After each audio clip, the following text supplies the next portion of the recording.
খুব লক্ষণীয়, আপনাদেরকে নোটিশ করাই।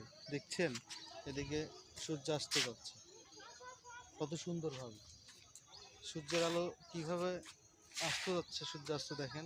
এই গাছটাকে, এই সম্পূর্ণ এই পুরাতন এই গাছটি দেখেন পরগাছায় পরিপূর্ণ, গাছের বড় বড় ডালগুলোতে সূর্যের ছোটটা কত সুন্দরভাবে এই গাছটাকে আলোকিত করে এত সুন্দরভাবে ফুটিয়ে তুলেছে, যা আমার কাছে সত্যি খুব একটি ন্যাচারাল একটা বিষয় দেখলাম। যা প্রকৃতি কত সুন্দর সূর্যের আলো গাছটাকে আলো দিয়ে কত সুন্দর করেছে, এইটাকে দেখানোর জন্য এই ভিডিওটা করলাম। কত সুন্দর না দেখুন, অসাধারণ। এটা একটা আম গাছ, অনেক সুন্দর লাগলো, তাই ভিডিওটি করলাম। তো ভালো থাকবেন, সুস্থ থাকবেন, আল্লাহ হাফেজ। এই যে সূর্যাস্ত।